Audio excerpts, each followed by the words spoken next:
반갑습니다. 반갑습니다. 사도행전 3장 말씀 보시겠습니다.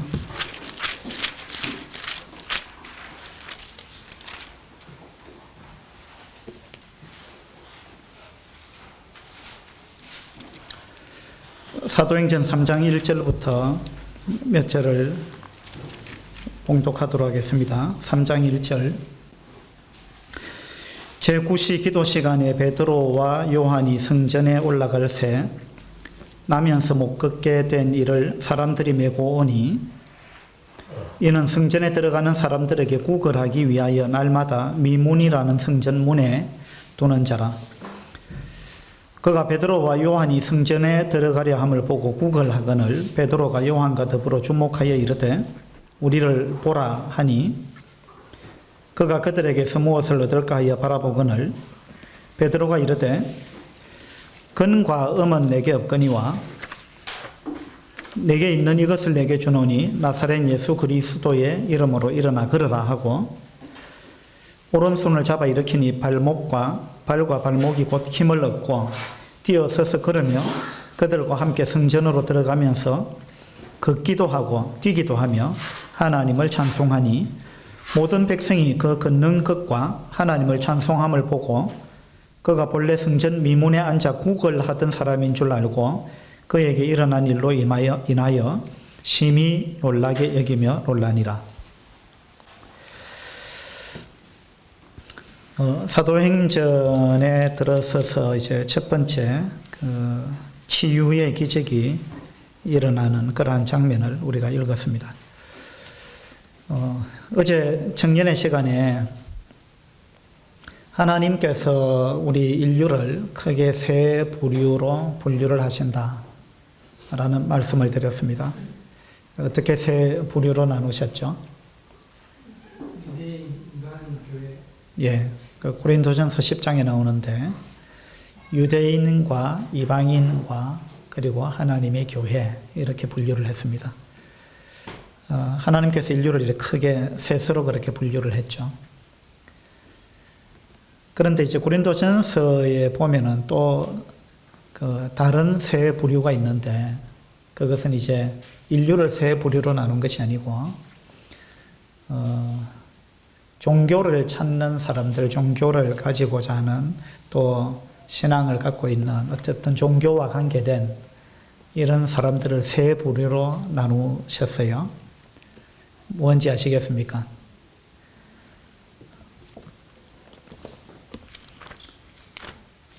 고린도전서 1장을 한번 보도록 합시다.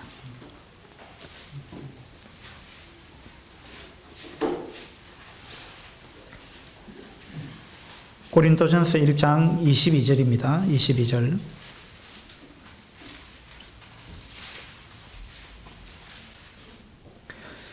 유대인은 표적을 구하고 헬라인은 지혜를 찾으나 우리는 십자가에 못 박힌 그리스도를 전하니. 자, 이렇게 해서 이 종교와 관련된 세 부류를 말씀하고 있습니다. 어떻게 나뉘어졌죠?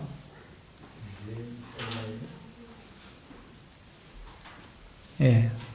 자, 첫 번째는요, 표적을 구하는 사람들. 예, 표적을 구하는 사람들. 두 번째는요, 지혜를 찾는 사람들. 그 종교인들 중에 이 두 부류가 굉장히 많습니다. 표적을 구하는 사람들. 그래서 지금도요, 교회 다니는 사람들 중에 이 어떤 이런 그 기적을 쫓아다니는 많은 사람들이 있습니다. 그래서 어느 교회 가면은 뭐 어떤 기적을 행한다 하더라.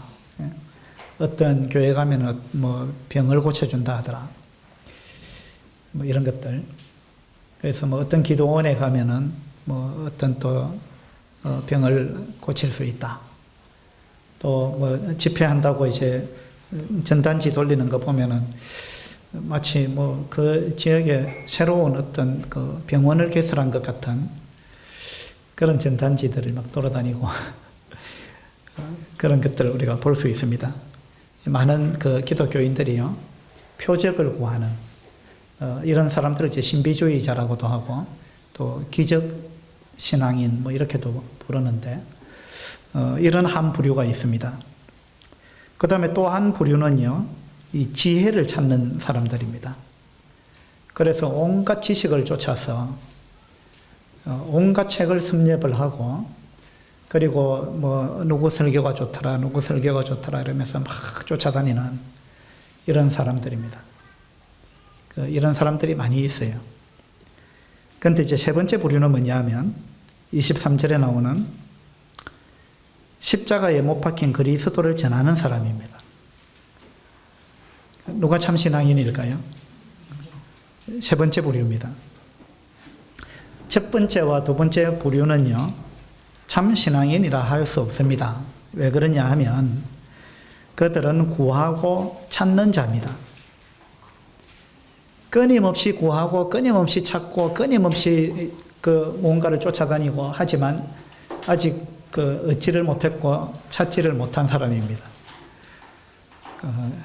그런데 23절에는 뭐죠? 그리스도를 전하는 사람. 이건 뭡니까? 답을 얻은 사람이에요. 답을 얻었기 때문에 전하는 사람이 된 겁니다. 그렇죠? 어쨌든 지금 이 시대에 우리는 굉장히 혼탁한 시대에 살고 있는데 많은 것들이 우리를 미혹하고 있습니다.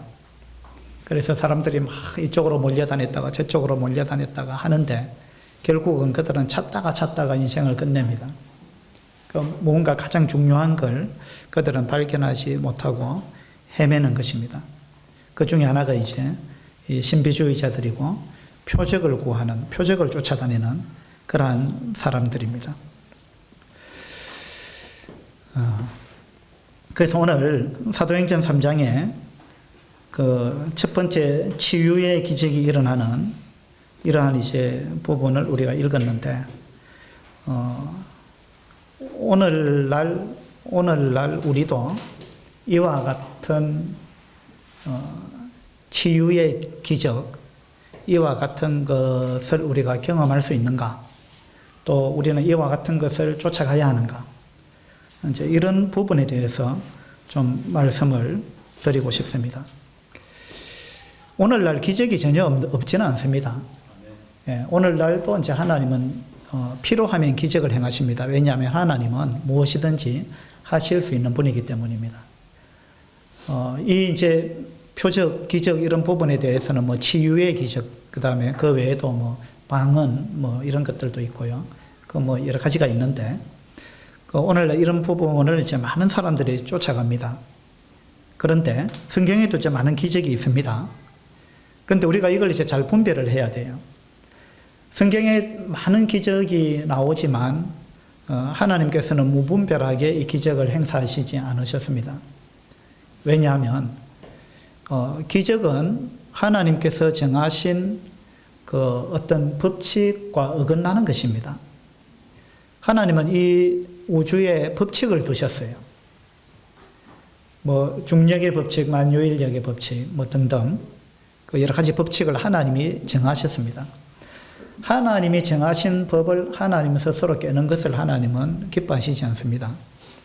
그런데 기적은요, 하나님이 정하신 것을 깨는 그런 이제 부분입니다. 자, 예를 들어서 예수님이 이제 물 위로 걸어가셨습니다. 이것은 중력의 법칙을 깬 것입니다. 맞죠? 예. 이거는 이제 그래서 하나님은 이러한 일을 자주 하시지 않습니다. 왜냐하면 하나님 스스로 정한 법을 하나님은 지키기를 원하기 때문에. 그런데 왜 그러면 그런 일을 하나님이 하시느냐? 그것은 특별한 경우 그 일이 필요했기 때문입니다. 그건 이제 특별한 경우예요. 그 특별한 경우가 있고 이제 일상적인 경우가 있습니다. 그런데 우리는 특별한 걸 너무 추구한다는 거예요. 많은 사람들이. 그러면 우리는 미혹당하기가 쉬운 것입니다. 성경에 많은 기적이 나옵니다만 이 기적은요, 어떤 특정한 상황 가운데, 그 환경 가운데 있었습니다. 예를 들면 성경 기적이 어디에 많이 나오느냐 하면 이스라엘 백성이 이제 출애굽해가지고 약속의 땅에 들어갈 때까지 그 기간에 많은 기적이 있었습니다. 그 기간에 이제 구약에는 그 기간에 한번 이 기적이 집중되어서 많이 일어납니다. 그 다음에 또 언제 많이 일어나느냐 하면 엘리야 선지자하고 엘리사 선지자가 활동하던 시대, 그 시대에 기적이 많이 일어났습니다. 그 다음에 이제 성경의 기적이 또 많이 일어났던 때가 있었는데, 그때는 언제냐면 주님이 이 땅에 오셔서 공적 사역을 시작하실 때부터 사도행전이 끝나갈 전까지 그 기간입니다. 이 성경에는 이 세 기간, 구약에 2번, 신약에 1번, 그러니까 출애굽에서 가나안 땅에 들어가기 그 전까지의 기간, 그 다음에 엘리야와 엘리사 선지자가 활동하던 기간, 그 다음에 주님이 공적 사역을 시작하실 때부터 사도행전이 끝나갈 무렵까지 그 기간에 기적이 대부분 집중되어 있습니다. 그러면 이 기간에는 이제 이 기적이 필요했던 기간이다, 이렇게 우리가 생각할 수 있습니다. 왜 그러냐면 이런 기적은요, 하나님의 백성과 하나님의 종들에게 하나님이 그들의 신분과 그들의 사역을 내가 인정한다 라는 신임장과 같은 그런 역할을 하는 것이 기적입니다. 그것을 위해서 이 사람들은 내가 보낸 사람이다. 이 백성은 내가 특별히 내가 함께하는 백성이다. 이와 같은 것을 하나님께서 다른 사람들에게 보여줄 필요가 있는 시기였습니다. 그 시기에 하나님께서 이러한 기적을 집중해서 일으키셨습니다. 히브리서 2장을 한번 보도록 합시다.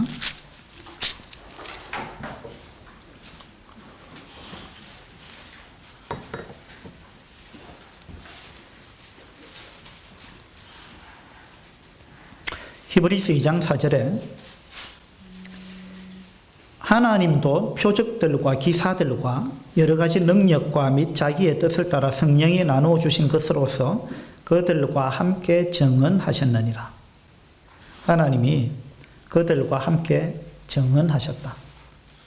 그러니까 표적들과 기사들과 여러 가지 능력과 이런 것들을 하나님께서 보여주신 때가 있는데, 왜 그렇게 하셨느냐 하면 하나님께서 그들과 함께 계시다는 것, 이런 것을 보여줄 필요가 있었기 때문에 하나님께서 그렇게 하셨다라는 이야기입니다. 표적은요, 표적과 이제 기적은 조금 그 말 뜻이 다른데요. 표적은 영어로 사인이라 그럽니다. 사인. 이거 무슨 말이냐면 그 표적을 하나님께서 보여주셨다라는 말은 구약에 기록된 그것이 맞다. 이 사람이 구약에 예언된 그 사람이 맞다. 무엇으로 알 수 있느냐? 구약에 예언된 것을 보여줌으로, 아, 맞네. 구약 성경과 일치하네. 라는 것을 보여주는 걸, 이걸 표적이라 그럽니다. 표적. 그래서 이제 침례 요한도 옥에 갇혀 있을 때 침례 요한이 이제 예수님이 진짜 그분이 맞는가? 구약에 예언된 그분, 메시아가 맞는가? 이런 부분에 약간 이제 의심이 생겼습니다. 그래서 이제 제자들을 보내가지고, 예수님께 보내가지고, 당신이 오실 그분이 맞습니까? 하고 물어봤습니다. 그때 예수님이 뭐라고 대답하셨어요? 너희는 가서 내가 행하고 있는 것들을 요한에게 이야기해 주라. 죽은 자가 살아나고, 안전뱅이가 일어나고, 뭐 이렇게 하는 거, 가난한 자들에게 복음이 전거되고 있고, 이렇게 되고 있는 것을 가서 이야기해 주라. 이랬습니다. 이게 뭐냐 하면 주님께서 행하신 죽은 자를 살리고 안전뱅이를 일으키고 이렇게 했던 것, 이것이 표적이다, 이런 말입니다. 표적. 그것이 사인이라는 거예요. 무슨 말이냐면 이사야서에 메시아가 오게 되면 그분이 이러한 일을 행할 거다라고 구약에 이미 예언되어 있었습니다. 그 예언된 것을 그대로 행했습니다. 그러면 이걸 보면 이거는 그분이 아니면, 그 메시아가 아니면 아무도 할 수 없는 일이다. 죽은 자를 살리고 하는 이런 일들, 날 때부터 안전뱅이를 일으키고, 이거 누가 할 수 있느냐? 이거는 메시아 그분만이 하실 수 있는 그런 일이다. 이 구약에 이것이 예언되어 있지 않느냐. 그래서 그 예언된 걸 내가 지금 와서 하고 있다. 이걸 이야기해 주라. 그러면 내가 구약에 예언된 그 사람이 맞다라는 걸 알 수 있지 않느냐. 이런 이야기입니다. 이런 걸 표적이라 그래요. 사인이라고 하는 겁니다. 그래서 이제 어쨌든 이 표적을 이렇게 표적과 기사와 이와 같은 일들을 이제 행하는 목적은 바로 구약에 예언된 그 사람이 맞다. 그리고 이 사람은 내가 보낸 그 사람이 맞다. 그리고 내가 그들과 함께 한다.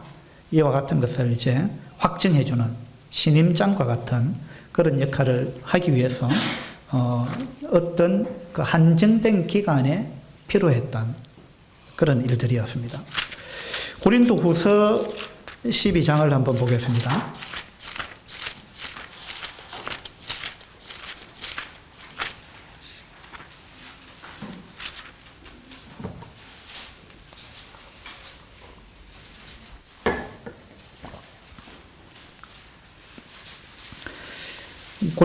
고린도후서 12장 12절입니다. 12장 12절 사도의 표가 된 것은 내가 너희 가운데서 모든 참음과 표적과 기사와 능력을 행한 것이라. 자, 여기서도 표적과 기사와 능력 이런 것들이 나옵니다. 많은 사람들이 이런 걸 좋아하는데 이런 걸 좋아하는 사람들의 특징은요. 그들이 구원의 확신이 없기 때문에 그래요. 구원의 확신이 없는 사람들은 이런 걸 쫓아다닙니다. 왜 그런지 아세요? 그들이 붙들 만한 확실한 뭔가가 없기 때문에 그래요.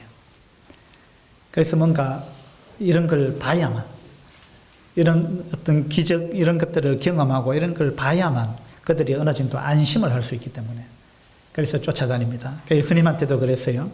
표적을 보여달라. 이렇게 이야기했습니다. 예수님 뭐라고 대답하셨어요? 내가 요나의 표적 외에는 보여줄 것이 없다. 그러면서 하신 말씀이 악하고 음란한 세대가 표적을 구한다. 이렇게 이야기하셨습니다. 무슨 말이에요? 믿음이 있는 사람은요, 예수님이 말씀하시면 그걸 믿습니다. 근데 믿음이 없는 사람은 그 말을 내가 어떻게 믿습니까? 뭘 보여주셔야죠. 이게 이제 믿음이 없는 사람의 특징입니다. 그래서 이제 어제 우리 형제님 중에 한 분도 그러던데 사람들을 참 믿게 하기가 어렵다. 왜? 사람들이 너무 의심이 많기 때문에. 이거는 꼭 이제 신앙적인 믿음을 떠나서도 마찬가지입니다. 영업하는 사람이 아무리 이것이 좋은 거라고 이야기를 해도 사람들이 안 믿는다는 거예요. 그래서 믿을 수 있는 뭔가를 보여달라는 거예요. 그 하도 답답하면 이제 사람들이 그러죠. 당신 나 못 믿어요. 이렇게 이야기합니다. 당신 나를 그렇게 못 믿겠느냐. 근데 그렇게 이야기하는데, 그렇게 이야기하는 사람의 마음은 어떤 거예요? 그런 걸 다 이렇게 보여줘야 내 말을 믿겠나. 어떻게 나를 그렇게 못 믿느냐. 이런 이야기죠. 우리 사람들은 말을 잘 안 믿습니다. 그죠? 뭘 보여줘야 믿어요. 예수님도 이 땅에 계셨을 때 얼마나 답답하셨겠어요. 예수님은 하나님의 능력의 말씀을 계속 전하셨는데 사람들은 그 말을 잘 안 믿는 거예요. 그래서 예수님한테조차도 사람들은 자꾸만 뭘 보여달라, 표적을 보여달라 그랬습니다. 그 예수님이 얼마나 답답했겠어요. 그래서 악하고 음란한 세대가 표적을 구한다. 그렇게 말씀하셨고, 나는 요나의 표적 외에는 보여줄 것이 없다. 그거 하나면 충분하지. 내가 죽었다가 3일 만에 부활한 것, 그거 하나면 충분하지. 뭐가 더 필요하냐. 그런 이야기입니다. 어쨌든 우리 사람들이 믿음이 있기 때문에 이와 같은 것을 이제 자꾸 구하는데, 여기 사도 바울은 표적과 기사와 능력을 행한 것, 이것이 사도의 표가 된 것이다. 이렇게 이야기했습니다. 그러니까 바울이 사도인데 주님께서 보내신 사람입니다. 주님께서 보내신 사람인데 사람들이 잘 안 믿는 거예요. 주님이 보냈다. 이걸 잘 안 믿는 겁니다. 그래서 하나님께서 내가 보낸 사람이 맞다. 이 사람은 사도다.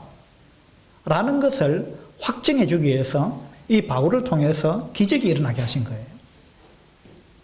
그죠? 그래서 이와 같은 것들이 이제 필요했던 시대가 있었는데, 이런 필요했던 시대는요, 대부분 다 이제 과도기적인 성격을 띠고 있습니다. 그 시대에는 이와 같은 것이 필요했습니다. 자, 사도행전 시대에는 왜 많은 기적이 필요했느냐? 그때는 예수님이 이 땅에 계시다가 예수님이 이제 하늘로 가셨습니다. 예수님이 안 계십니다. 그 대신에 예수님은 이제 12사도를 파송했습니다. 그러면 이 12사도가 이제 예수님의 보내신 자죠. 그래서 예수님의 권능을 가지고 예수님이 그들에게 권세를 주셨습니다. 권위를 위임하셨습니다. 그런데 사람들은 그걸 안 믿어요. 그러니까 이제 이 시대에는 기적이 필요했습니다. 그래서 내가 보낸 자가 맞다. 그리고 내가 지금 이 땅에 없지만, 내가 하늘로 올라갔지만, 그러나 내가 보낸 이들과 나는 함께 한다. 그들이 하는 걸 봐라. 이건 내가 보낸 자가 아니면 불가능한 일이다.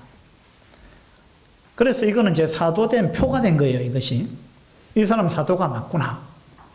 라는 것을 보여주기 위해서 하나님은 그렇게 하셨습니다. 그런데 사도행전 20장 이후로 넘어가면 기적이 거의 없습니다. 사도행전 20장 이후에 딱 한 번 나와요. 그건 뭐냐면 사도 바울이 멜리데 섬에 난파해가지고 배가 풍랑을 만나가지고 거기에 이제 겨우 도착했을 때 거기서 독사에게 물렸습니다. 손에 독사가 달라붙었죠. 그 바울이 틀어버렸습니다. 사람들은 이제 이제 바울이 죽는구나 이렇게 생각했습니다. 그런데 아무렇지도 않았어요. 이거 외에 사도행전 20장 이후로는 사도행전에 기적이 없습니다. 그리고 그 뒤로 이제 서신서로 넘어가면서도 이런 기적이 강조되고 있다거나 이런 부분이 없어요. 그게 뭐냐면 이제는 그런 시대가 지났다는 겁니다. 왜냐하면 지금은 성경이 완성됐습니다. 성경이 완성됐고 교회가 세워졌습니다. 교회가 이미 세워졌고 성경이 완성됐습니다. 우리는 그런 시대에 살고 있습니다. 사도행전에는 교회가 세워지는 단계였습니다. 그리고 성경이 기록되는 그런 단계였습니다. 그때는 이 사도들의 역할이 굉장히 중요했습니다. 그래서 교회는 사도들과 선지자들이 터 위에 세워졌다 이렇게 이야기했죠. 교회가 세워지기 위해서 사도들과 선지자들이 필요했습니다. 지금은 선지자 시대가 아닙니다. 지금은 사도 시대도 아니에요. 그래서 지금 왜냐? 교회가 세워졌습니다, 이미. 교회가 세워지기 위해서, 그리고 성경이 완성되기 위해서 하나님께서 특별히 사용한 사람들이 이 사도들과 선지자들입니다. 이 사도 시대는 이게 필요했습니다. 그런데 지금은 이제 그런 시대가 아니다는 겁니다. 물론 이제 아까 이야기한 것처럼 지금도 기적이 일어날 수 있습니다. 기적이 전혀 일어나지 않는 건 아닙니다. 기적이 일어날 수 있어요. 지금도 방언의 은사가 있을 수도 있습니다. 그러나 그 방언은 우리가 흔히 이야기하는 랄랄라 방언이 아니에요. 그런 방언이 아닙니다. 외국어를 배운 적이 없는 외국어를 갑자기 하게 되는 그런 방언입니다. 이런 일이 있을 수 있어요. 어떤 경우 이제 어디 선교지에 나갔는데 급하게 지금 복음을 전해야 될 그런 상황이 생겼는데 내가 그 나라 말을 할 수 없을 때 그때 하나님께서 내 입을 열어서 갑자기 그 나라 말을 하게 하실 수도 있어요. 이런 게 진짜 방언입니다. 그래서 이제 어느 선교지 오지에 밀림에 이런 데서 어떤 사람이 죽을 병에 걸렸는데 죽어가고 있는데 하나님께서 특별히 지금 의사도 없고 뭐 이런 상황 가운데 하나님께 이 사람을 특별히 살려야 될 그런 긴박한 필요가 있을 때 그때 우리가 기도하면 손을 얹고 기도하든 손을 얹지 않고 기도하든 간에 꼭 손을 얹어야만 효과가 있는 건 아니죠. 그래서 어쨌든 기도를 하게 되었을 때 하나님께서 즉각적으로 고쳐주시는 경우도 있어요. 이런 거는 이제 하나님께서 특별히 행하시는 겁니다. 근데 이제 지금 제가 드리는 말씀은 그런 예외적인 경우 말고 일반적으로 지금 우리가 이와 같은 사도행전 3장에 나오는 날 때부터 안전병이가 일어나는 이런 일들을 위해서 이런 일들을 찾아서 쫓아다녀야 되고 그런 걸 추구해야 되고 그렇게 해야만 복음이 증거되느냐? 이제 그런 건 아니라는 거죠. 그래서 주님도 도마한테 그랬죠. 너는 나를 본고로 믿느냐? 그 다음에 뭐라 하셨어요? 보지 않고 믿는 자가 복이 있다. 이렇게 말씀하셨어요. 믿음은요, 눈으로 봤기 때문에 믿는 게 아닙니다. 그 믿음은 그런 게 아니죠. 그 믿음은 그냥 그 말씀을 믿는 거예요. 그래서 진짜 믿음은요, 말씀을 믿는 믿음입니다. 근데 많은 사람들이 말씀을 제쳐놓고, 말씀을 보고, 와, 그러하구나 하고, 말씀을 믿는 거, 이게 진짜입니다. 너 내 말을 그래 못 믿냐? 라고 이야기하듯이, 주님이 하신 말씀, 자, 이 성경이 하나님께서 우리한테 주신 하나님의 말씀이잖아요. 근데 이 말씀을 안 믿고 자꾸만 뭔가를 보여달라 하는 거예요. 그럼 하나님이 동일하게 우리가 답답해서 하는 말처럼 너 내 말을 그렇게 못 믿겠냐? 하나님이 그렇게 말씀하실 거 아니에요. 성경을 믿지 못하니까 사람들이 많은 것을 쫓아다닙니다. 자, 베드로전서 한번 보도록 합시다.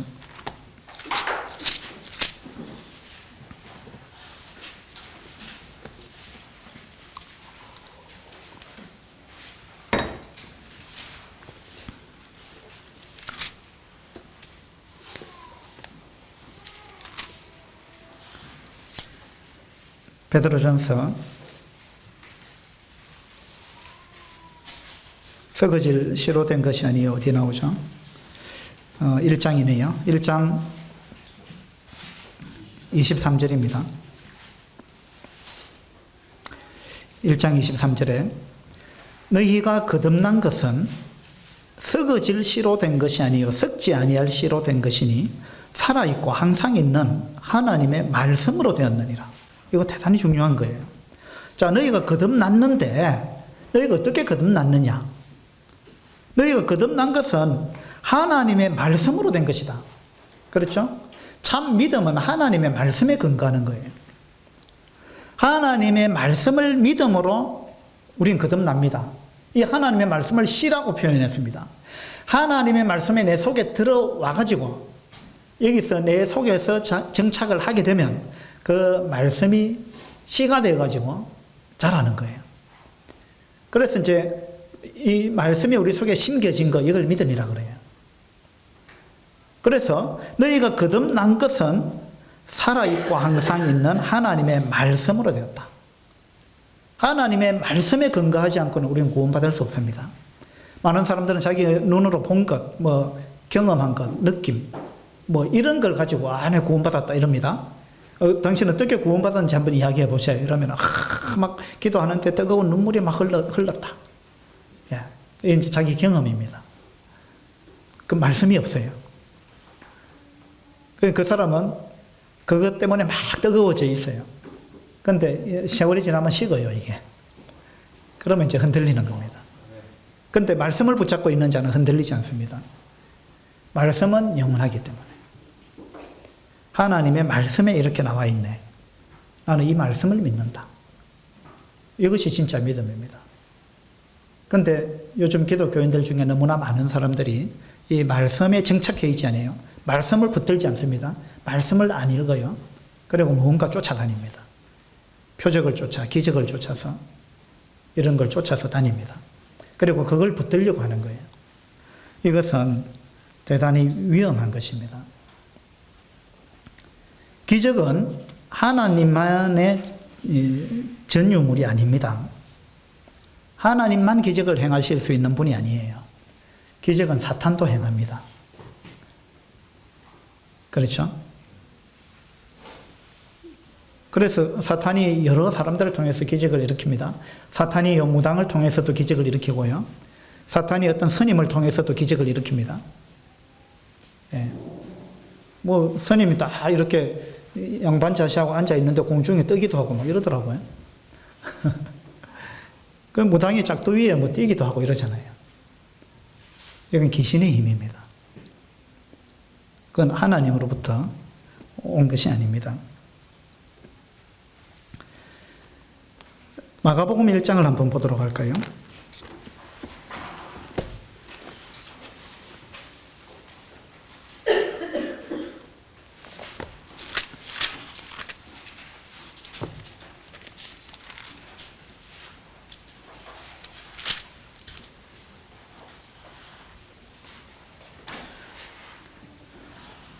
마가복음 1장에 보면 이제 예수님이 여러 가지 이제 기적을 행하셨습니다. 표적이죠. 구약에 예언된 메시아가 맞다라는 것을 증명하기 위해서 예수님이 이 땅에서 많은 표적을 행하셨습니다.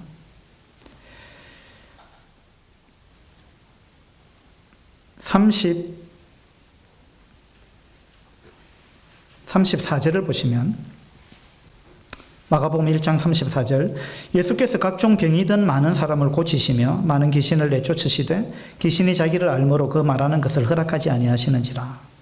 새벽 아직도 밝기 전에 예수께서 일어나 나가 한적한 곳으로 가사 거기서 기도하시더니 시몬과 미카와 함께 있는 자들이 예수의 뒤를 따라가 만나서 이르되 모든 사람이 주를 찾나이다.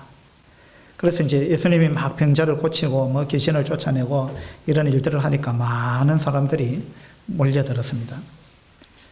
그래서 이제 베드로가 예수님 사람들이 많이 와서 몰려와서 주님을 찾습니다. 이랬습니다.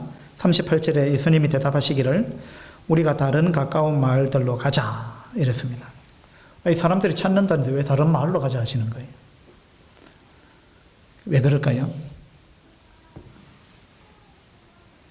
이 사람들이 왜 주님을 찾는지 주님은 아셨습니다. 그들이 찾는 것은 그들이 죄 사함 받고 구원 받고자 찾는 게 아니에요. 기적을 쫓아온 것입니다. 그래서 다른 가까운 마을들로 가자. 거기서 또 전도하리니 내가 이를 위하여 왔다. 무엇을 위해서 왔다고요? 전도하기 위해서 왔다. 다시 말해서 복음을 전해서 영생을 주기 위해서 왔다. 우리 주님이 이 땅에 오신 목적은요, 기적 행하러 오신 게 아닙니다. 사람들 병 고쳐주러 오신 거 아니에요. 주님 이 땅에 오신 목적은 사람들에게 영생을 주기 위해서 오셨습니다. 그 영생을 주기 위해서 그냥 필요해서 기적을 행하신 것뿐이에요. 그게 목적이 아니라는 거예요. 그래서 주님은 막 표적을 구해서 쫓아온 사람들 때문에 주님은 사실은 사역에 방해를 받았어요. 그래서 주님은 사람들 없는 곳으로 이렇게 또 다니셨어요. 그런 사람들 피해가지고 내가 온 목적이 이게 아니다. 나는 사람들에게 생명을 주기 위해서 왔다. 이제 그런 이야기죠. 마가복음 16장도 한번 봅시다.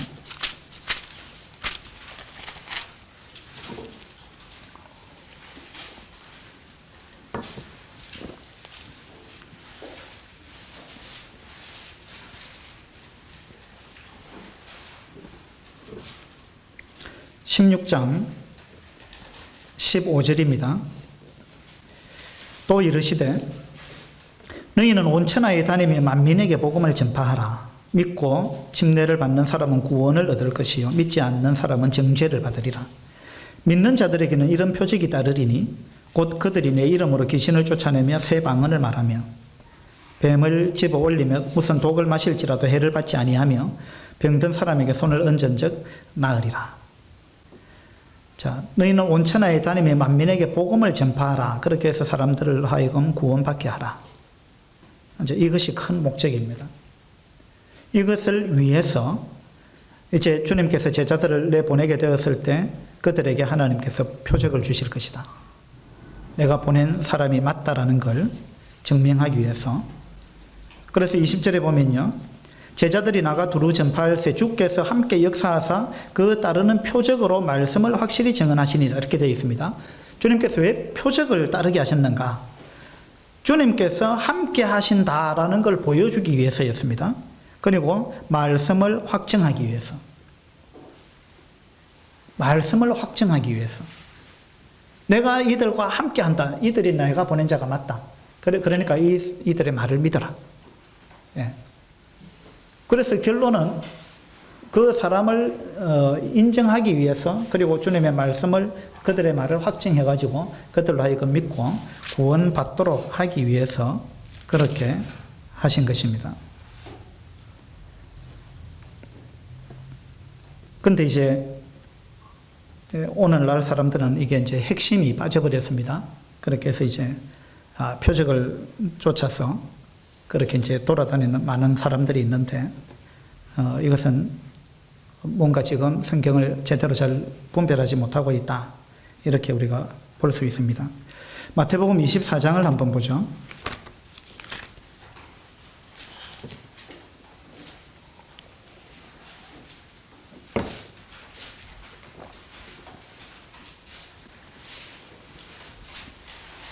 마태복음 24장 24절입니다. 24절. 거짓 그리스도들과 거짓 선지자들이 일어나 큰 표적과 기사를 보여 할 수만 있으면 택하신 자들도 미혹하리라. 자, 이 거짓 그리스도들 이랬습니다.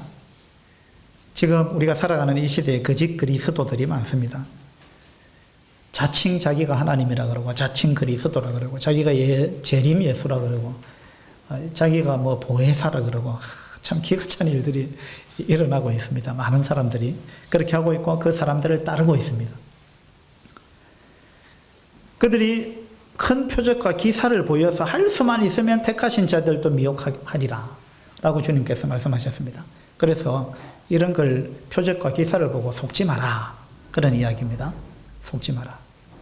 그래서 그들이 뭐 기도하면 사람이 뒤로 나자빠지고 또 막 기도하면 그 암이 낫고 막 이런 것들을 보여주는 이런 사람들이 교회 안에 그런 교회들이 있죠. 근데 거기에 우리가 속아서는 안 돼요. 그 경우에 그런 경우 대부분은 가짜입니다. 물론 그 중에 진짜 하나님께서 역사하셔서 이제 병을 고쳐주시는 경우도 있겠죠. 그러나 대부분 그렇지 않습니다. 그래서 속지 마라 라고 그렇게 말씀하고 있습니다. 데살로니가 후서 또 한번 보죠.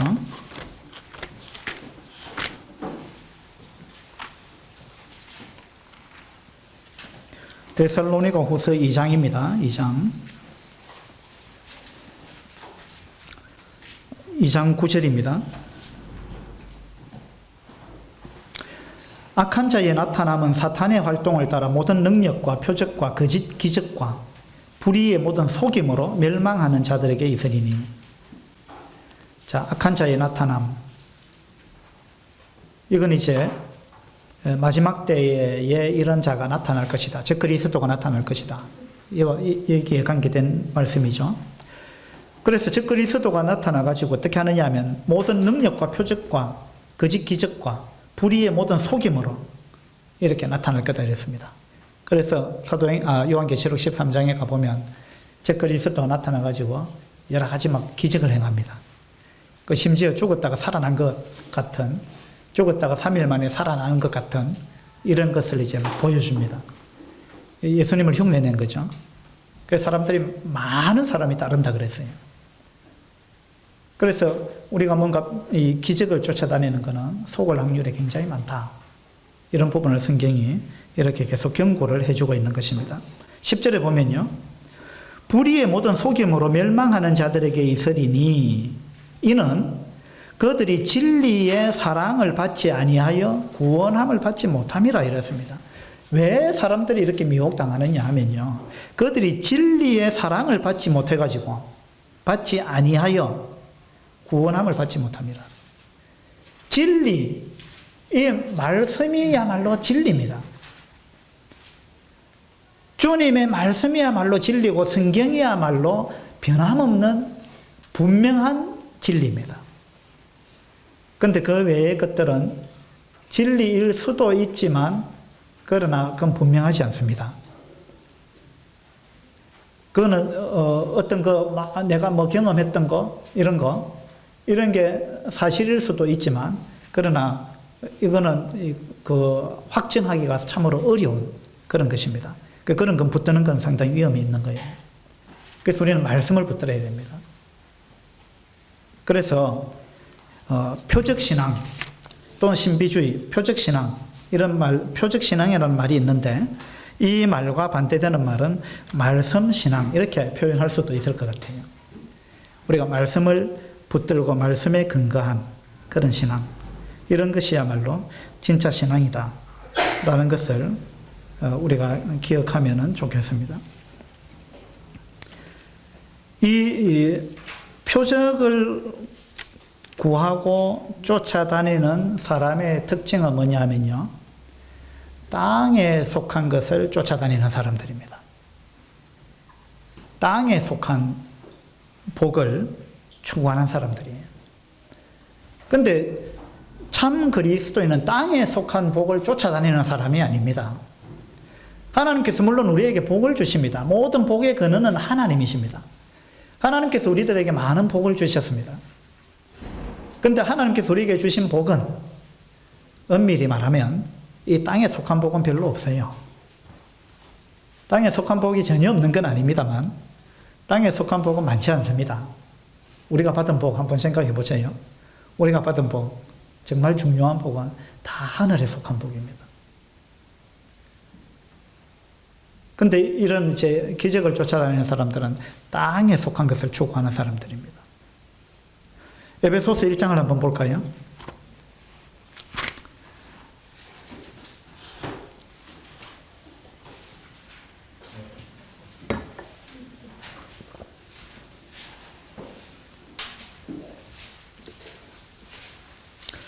에베소서 1장 3절입니다. 1장 3절. 찬송하리로다. 하나님 곧 우리 주 예수 그리스도의 아버지께서 그리스도 안에서 하늘에 속한 모든 신령한 복을 우리에게 주시되. 자, 여기 하나님께서 우리에게 복을 주신다 이랬습니다. 무슨 복이에요? 예, 하늘에 속한 신령한 복을 우리에게 주신다 이랬습니다. 하늘에 속한 신령한 복. 이게 우리가 진짜 구해야 되는 복입니다. 근데 요즘 사람들이 기독교는 복에 미친 종교 같은데요. 얼마나 사람들이 복을 구하는지 모릅니다. 하나님 우리에게 복을 내려주시옵소서, 복을 내려주시옵소서. 근데 그들이 구하는 복의 대부분은요, 땅에 속한 복입니다. 그래서 교회 와서 막 기도하는데 전부 거의 대부분 땅에 속한 복을 구하고 있어요.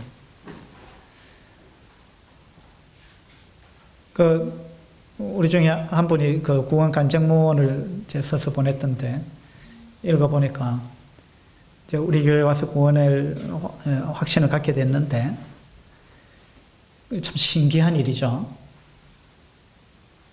예배 시간에 우리 성도들이 기도하고 말씀 읽는 걸 가만히 보니까 전부 십자가에 관한 거고, 피해에 관한 거고, 구원에 관한 거고, 막 이런 것들 하는 거예요. 찬송을 부르는데 보니까 전부 그런 것들 하는 거예요. 우리의 관심이 이제 어디가 있느냐라는 게 드러날 뿐만 아니라, 왜 전부 그런 걸로 보였느냐 하면, 구원받기 전에는요, 그런 찬송을 불러도 그게 눈에 안 띄는 거예요. 구원받기 전에는 그게 찬송을 부르면서도 그게 마음에 와닿지 않는 거예요. 근데 구원받고 보니까 그런 부분이 계속 와닿는 거죠. 이게 이제 구원받은 사람의 특징입니다.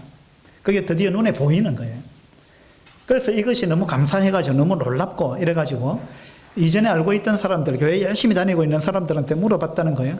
당신도 구원받았느냐, 죄사함 받았느냐, 천국 갈 수 있느냐 물어봤는데, 당연히 나도 예수님 피로 구원받았다 이렇게 대답하리라 생각했는데, 그 사람이 지금까지 신앙생활 해온 걸 봤을 때, 그 사람의 열심과 뭐 이런 것들을 봤을 때 분명히 그렇게 대답이 나오리라 기대하고 물어봤는데 너무나 엉뚱한 대답을 하더라. 놀랬다라는 거예요. 무슨 말이냐면, 나는 그런 데 관심 없다. 교회는 열심히 다니는데 뭐 죄사함이 어떻고 천국이 어떻고 나는 그런 데 관심이 없다. 예, 다른 목적으로 교회를 다니더라 이겁니다. 많은 사람들이 신령한 복을 추구하지 않습니다. 어떤 사람은 우리 교회에 적응하기 어렵대. 왜 적응하기 어렵냐? 너무 신령한 것 같아가지고. 그냥 세상적인 복을 구하고 살면은 좀 이래 함께 하기 쉽겠는데, 우리 성도들이 너무 세상적인 복을 추구하지 않고 신령한 복을 추구하니까 어울리기가 어렵다. 참 웃어야 될지 울어야 될지 모르겠는데, 요즘 사람들은 이 신령한 복을 추구하지 않는 거예요. 땅에 속한 복, 세상적인 복, 눈에 보이는 복. 이런 것을 쫓아다니기 때문에 이 사탄의 먹잇감이 되는 것입니다.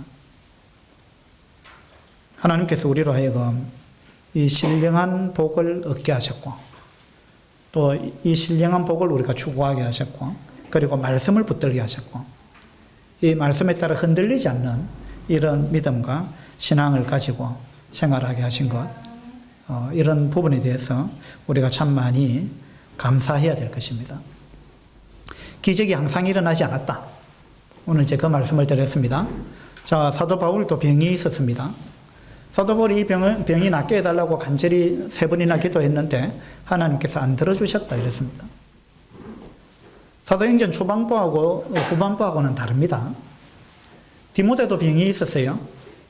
디모데에 자주 나는 병이 있었습니다. 디모데가 믿음이 없어서 그러면 병이 자주 났느냐.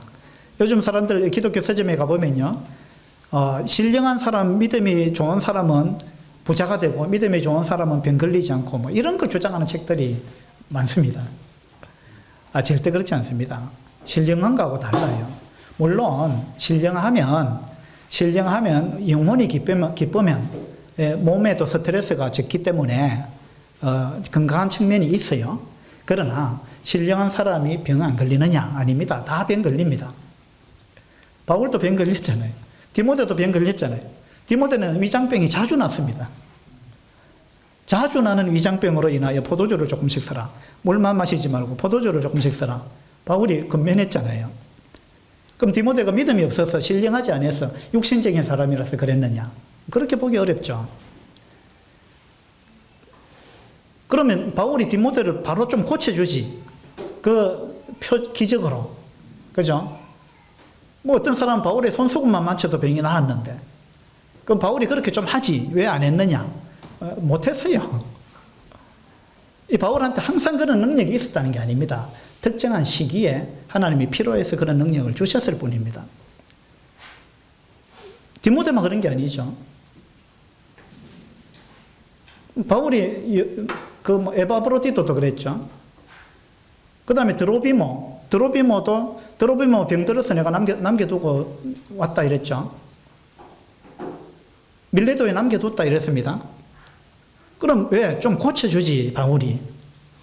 못 고쳤어요. 이게 믿음이 없어서 못 고쳤느냐? 그렇지 않습니다. 그럼 믿음이 있으면 모든 병을 우리가 고칠 수 있느냐? 아니에요. 그럼 누가 죽겠어요?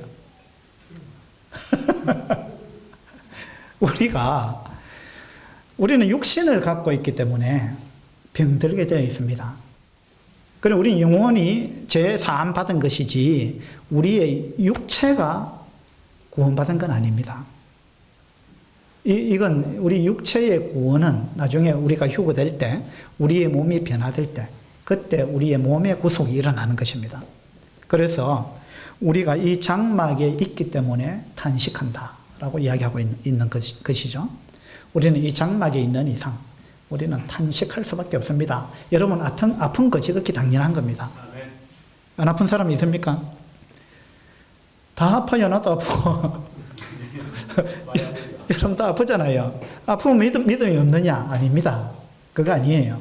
우리는 육체를 갖고 있기 때문에, 아직 우리 몸의 구속이 일어나지 않았기 때문에, 몸의 구원이 아직 일어나지 않았기 때문에, 우리는 물론 영혼이 우리 영적으로 구원받았습니다. 죄 사함을 받았어요. 그러나 이거하고 우리 몸의 구원하고는 다른 거예요. 그럼 우리가 아플 때 기도 안 하느냐? 해야죠. 제가 이 말은 우리 아플 때 기도하지 말라는 이야기가 아닙니다. 기도해야 됩니다. 하나님 원하시면 좀 고쳐주세요. 이런 기도를 해야 되는 거예요. 그러나 우리 기도한다고 항상 낫는 건 아니라는 거. 이걸 또 기억할 필요가 있어요. 그러나 우리 기도할 때 믿음을 갖고 기도해야죠. 하나님 고쳐주시면 좋겠습니다. 좀 고쳐주세요. 그럼 기도만 하고 병원 안 가면 됩니까? 병원 가야죠. 주님 말씀하셨잖아요. 건강한 자에게는 의사가 필요 없고 병든 자에게는 의사가 필요하다. 하나님이 약도 주셨고, 이 세상에 약도 주셨고 의사도 주신 겁니다. 그런 거 우리 이용해야 됩니다. 근데 우리가 극단적으로 빠지면 안 돼요. 뭘 그리스도인이 병원에 가느냐? 기도해야지. 이건 극단적인 겁니다. 아주 위험한 거예요. 그러면 아니, 뭘 그런 걸 기도한다고 낫냐? 병원에 가야 낫지. 이것도 틀린 생각입니다. 둘 다 양극단으로 간 거예요. 우리는 기도하고 병원 가야 됩니다. 기도했는데 즉각 고쳐주실 수도 있어요. 그럼 병원 안 가도 되죠. 또 기도하면서 우리가 의사의 손길을 하나님이 주장해 주세요. 우리가 가장 맞는 또 처방이 내려지게 해 주세요. 뭐 이런 거 등등. 기도하면서 계속 뭐 몸에 안 좋은 거 먹는다. 그거 아니죠. 기도하고 몸에 좋은 걸 먹어야 돼요. 몸을 해롭게 하는 건 피해야 되는 거예요. 기도하면서 그 생활 습관이 엉망이다.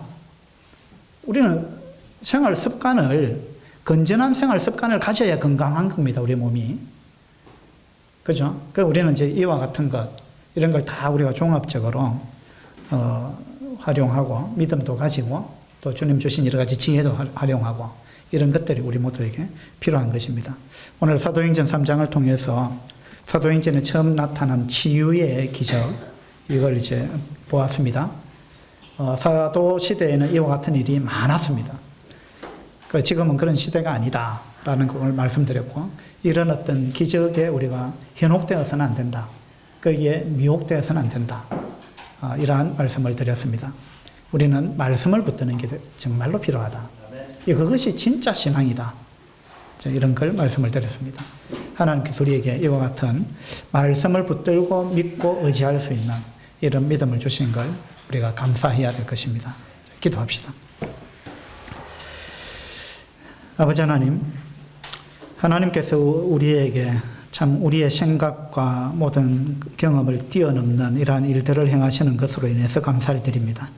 우리가 구원받은 것은 기적 중의 기적입니다.